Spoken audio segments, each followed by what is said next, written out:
morning, good afternoon, guys. Today's the first episode that I'll be doing with many of the creators in the football industry across the world. Today, I've got Kevin here from UNWNTD FC. He is an amazing creative from Brisbane, Australia. And look, I'm so excited to be chatting to him because we are working on a project together, which I sort of showed you in that last video about fake kits. And I think it's a project that I want to talk about because they have done something that not many other people or no one else has done in the world, and I'm really excited to be, talking to you today, bud. So how are you? How's Brisbane? Is it hot as usual? Awesome. I'm good, mate. A little bit chilly this morning, but I can't complain. You're in Melbourne, but all good. Super happy to be here. Super happy to be able to talk about UNWNTD with your followers. No, look, it's so excited, and I think one thing I love about what you guys have been doing is that you are trying to show football in a different way, and being based in Australia like I am, we are so far away from the world. And when it comes to the sort of normal sort of football that we see on the world, everyone gets to see the best players in the world. We have the A-League here, and the fact that you guys are making it look sort of passionate and romantic in every way possible for like the kits side of things, I just want to say amazing work what you guys have done for the Australian scene. Yeah, thank you so much, Alex. It's a smaller market for us in Australia, but one thing to take out of that is the creators in the industry. We're all such a tight-knit group. Everyone knows each other. So moving forward, it's only going to get better. Yeah, and of course, and that's the thing about sort of us Australian creatives at the moment. We are sort of joining up together. There's a lot of us out there. There's Park, there's yourself, there's Chat at Local FC, there's D10, freestyling. There's a lot of us growing up there, and then you've got the massive kit culture that's growing as well with all the sort of resellers. Now, from your point of view, did you sort of connect with football growing up in Australia, or how did you come about football in your life? I was born in Hong Kong, and everyone knows Hong Kong is a football crazy city, football driven. Even though they're not the best on the field, off the field, they just live and breathe it.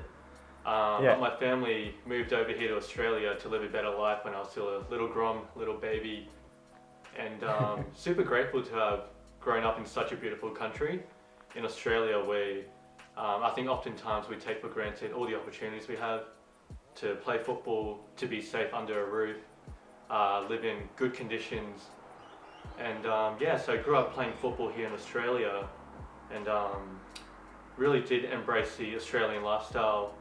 Growing up in Brisbane, it's a really livable city, but I still embrace my Eastern roots, so yeah.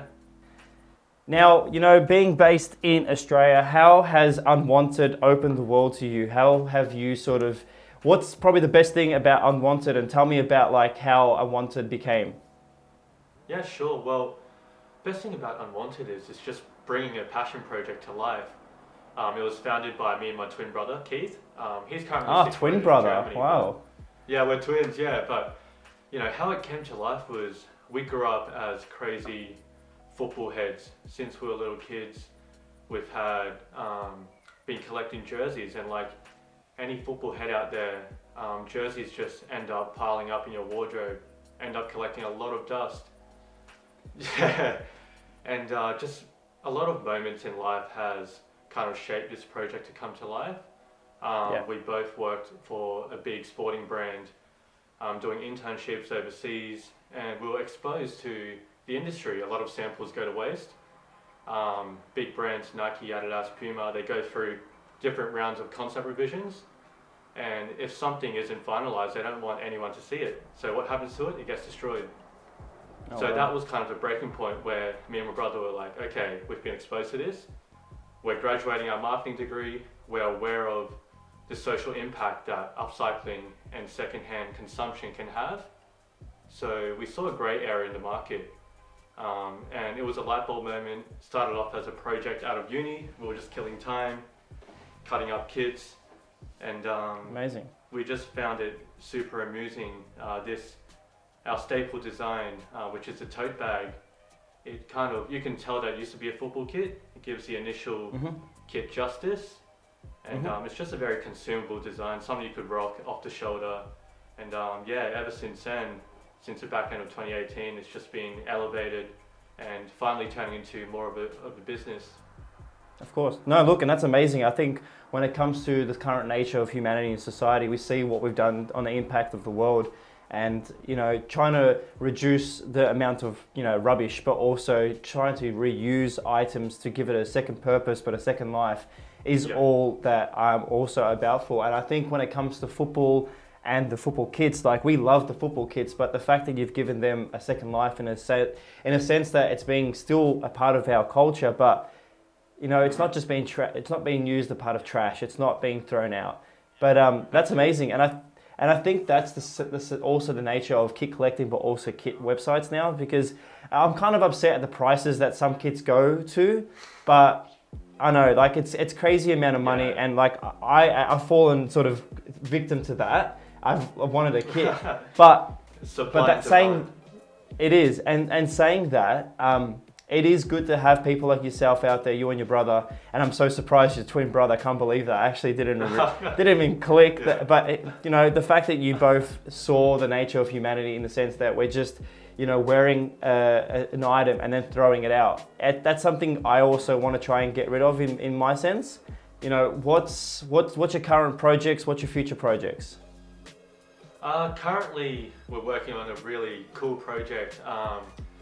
It's, without giving away too much, it's it's a jersey that sold out in 2018, but in specific sizes, like in kids and women's, they haven't sold out yet. They are marked down, so we were like, let's quickly jump onto this before they all sell out. And we're gonna do a little capsule. I think you'll love it. It's gonna be tote bags, messenger bags. With this iconic pattern on this jersey, we're gonna use every bit of material. So stay up to date on our social channels, more to come soon. But like, moving forward, there's also another project that lies really close to my heart. It's with a not-for-profit foundation. These guys employ people with disabilities. Unfortunately, COVID has put them out of work for a bit, and I did want to launch this project earlier this year, but it'll have to come later in August or September. So super exciting times. Still some stuff in the works. Talking about a football shirt, like, what part is the best part to make a tote bag? I assume sort of like, inside here would be the whole tote bag. For sure. Definitely the logos. Again, we like to pay homage to the initial jersey design and make sure it looks like a football kit. So it's not just some other bag out there. It's really football inspired, bringing kits from the stadium to the street. Amazing. And what's your sort of favorite kit that you want to own? Maybe the one you're currently wearing, or what's probably the best kit you've made into a tote bag? Best kit made into a tote bag, definitely a gold Arsenal jersey. It was the away jersey from 2001. Oh wow! It was an amazing kit. It had Bergkamp printed on the back. But not only was the jersey amazing to have to rework, but the story behind it. Our customer came to us. He's a diehard Arsenal supporter, supporting them for 3 decades. And I think for maybe 20 years ago, he went to Highbury. He was only a kid, but now he's still only rocking a size small. And he could only buy the jersey in an extra large. So he could never rock it, but he loved this jersey. So he's not going to resell it. So he came to us and said, I want to consume it via a carry bag. Can you do this for us? And we were stoked. So so he's getting more use out of it now as a bag. Yeah, as you tend to get older, you sort of realize, like, I love wearing small jerseys, but I'm getting close to the point where I might start growing into a dad bod, and I think small jerseys might not be my way. So I think that's why extra large or large jerseys from the past are my favorite now. But that's amazing. And do you ever feel guilty cutting into such a unique kit, or is it the sort of appreciation that it's going to get a second life that makes you feel like it's worthy? Yeah, you're right there. Well, it's funny because a lot of kit collectors do sometimes do the sad face react on our posts, on our stories, like, why would someone want to cut that kit up? But we have no regrets, because everything we do with the purpose. As I just explained there, it wasn't being consumed by our customer, and giving it that new life. It's being worn more, it's being used more in a creative way. So if we don't see a purpose behind a product, we won't cut it up. But usually when a customer comes to us, they really are sure that they want this kit to be reworked into a more consumable design. No, 100%. And look, that's something with the last video that you and I did when I spoke about the fake sort of kits.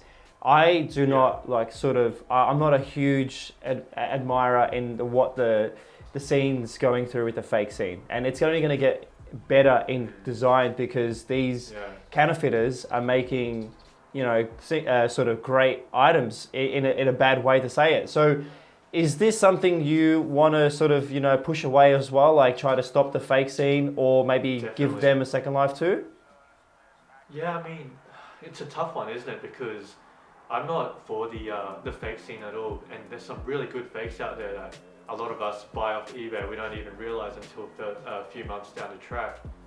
But it gives the initial designers no respect. You know, these big brands have big departments of talents working on these amazing projects, telling stories, and someone just telling a factory counterfeit their design. It's really unfair. I mean, if someone comes to us with a fake jersey they bought by accident, we're happy to rework it for them. Like a few of the fake jerseys that you thought were legit, we'll happy to turn into a blanket. You know, at least it's still getting some life out of there. But we'd like fake jerseys to stop being produced. Manufactured. I mean, that's out of my hands. But in the end, if someone like yourself comes to me with any form of jersey, I'm happy to rework it, happy to give it new life. But ourselves, we try to avoid buying replica jerseys to push out onto our website, onto our social channels. No, of course, and that's of course. And when it comes to the ethical side of things, of course, fake jerseys are not sort of respected in every way possible. And like with the unwanted sort of mission and story, it's about giving the authentic kits a second life. So let's just put it out there, like when it comes to fake jerseys, we're not sort of fans of them just because of what they do to the scene in ways of waste, but also in ways of counterfeiting and ruining other people's collections, but also selling false hope. Now, to move to a sort of other sort of side of thing of this, tell me something you want to, you know, what's in the works for yourself personal, like apart from Unwanted, what about you? Like, what do you want to do in the football scene for Australia or for yourself? Personally, I'm working as a buyer right now for an Australian retailer, a fashion retailer. Apart from that, I do spend a lot of my spare time invested into Unwanted FC. Moving forward, it'd be amazing for Unwanted to be my full-time gig one day. Amazing. As we mentioned before, like there's so many avenues we can go down with Unwanted. Offering our service to the general public, offering our services to football boutiques and retailers. And I've seen more of that, more interest coming from bricks and mortars this year. We launched our first collection with Pitch Seoul in South Korea, which I'm super grateful for. Love those guys. Picture our gear being represented by anyone else than Pitch Seoul. I mean, Seoul's a very fashion-forward city, so that was a perfect start. And then came Ultra Football in Sydney last week. Good work on that too, guys. Collection to work with them. Yeah, I mean, Ultra's based in Australia, where our target market sits. So that was amazing. So moving forward, I hope to elevate our product and get into more retail doorways. And that'll give us more credibility and more opportunities for me to work on it as a full-time gig. But if not, I'm just going to continue to grind, use Unwanted as a side hustle and passion project. No, look, and that's great. And I think we are in a part of a lucky generation, even though we're going through this global pandemic right now. But I think when it comes to the lucky generation, it's the fact that we can make a passion into a job. So I do see Unwanted doing amazing things in the future. Yeah. Like as you're talking, I'm seeing in my head you sponsoring community clubs like Hackney Wick FC in the UK, or even in the potential pushing it to be a brand in a sense that people come to you to sort of rework their items, but also you share that message of giving a second life. So recycling is a big part of our forward future. And now you got some kits behind you. Is there anything you want to show? Any one of your favorite kits? Anything? Favorite mashup? Put it at the front. Ah, yeah, we all classic. remember the Socceroos versus Croatia game. Crazy game. Croatian player got 3 yellow cards. I think we drew that game and ended up making the round of 16. But yeah, awesome game. Yeah. A good piece that we mashed up. Still haven't sold yet. It's still on our website. What else do we have on hand? Love this. A lot of kits. Jersey. Oh yeah, I need a Japan jersey in my collection. Just Yeah, I some love flames that one. on the side. Yeah, I really want I really want the new one they've released, but again, it's so hard to sort of find kits like that because they just sold out quick. I think the Nigeria one, Nike announced they're not remaking or releasing a second batch, so it's good to see. And I think the same thing with the current South Korea kits. I think that's a big thing now. It's about these third kits as well when they come out. Like they're so valuable, but it's good to. I can't wait to see in a couple of years maybe turn this one into a tote bag as well. I do like it, but I'd love to see this in a tote bag. We actually did one of those for Ultra. Oh, there you go. Yeah, it's pretty cool. Yeah, nice colorway, awesome colorway. I'm so excited to see whatever Nike does this season with new kits. Oh yeah. For sure. Now, all right, so let's get onto a bit of a quick round, best and worst let's go into quick round questions. I've got about 5 questions here for you. Growing up, who was your favourite footballer and why? Oh, favourite footballer? Oh, it'd have to be hands down Bex. David Beckham, we all love him. Because when I was 6 years old, the first ever kit I received was a David Beckham 2002-2003 United kit.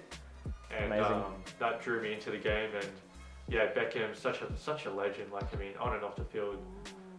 Now he's still doing so much for the game. So yeah, really look up to him. Perfect, and I love Bex as well, and I think I need a Bex kit in my collection one day soon. I would love a long sleeve, nothing better than a long sleeve Beckham kit because the way he used to hold his sleeves.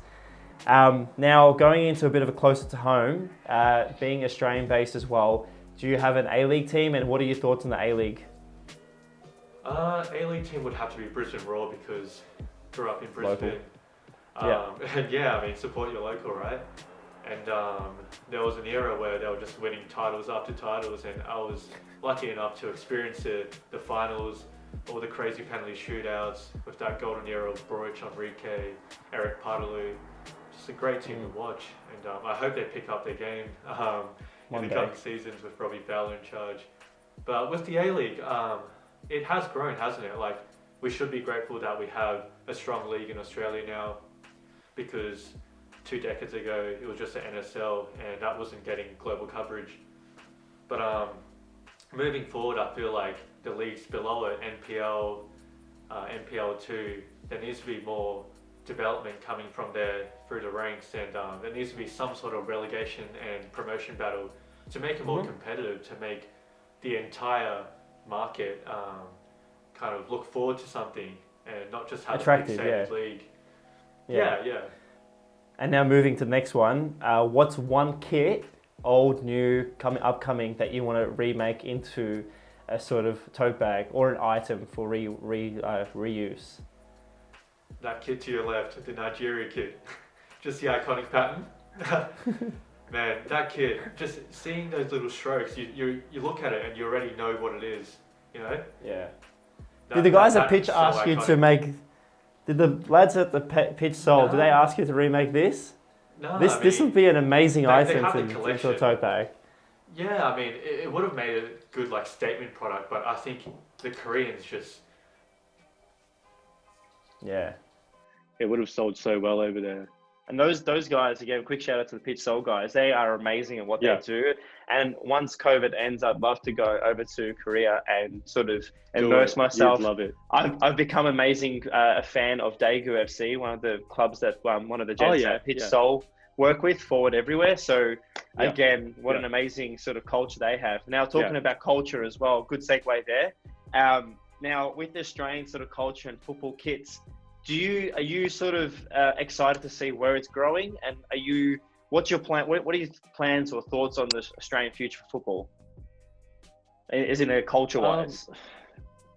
As we mentioned before, we're a small market, but we're a tight-knit group. But we're so connected globally nowadays. Yeah. You know, Instagram pulls us together, social media, and fashion and football is getting closer together, and I'm super excited for that space. in the fashion world, they're always borrowing concepts from football. Look at Palace skateboards.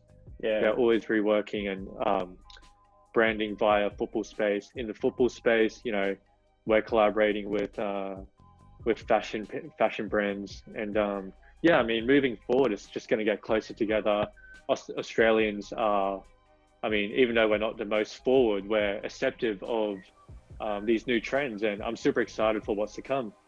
No, amazing. And it's funny how you were talking about Australia and the magpie outside your window is making some noise. I was like, can't get him on.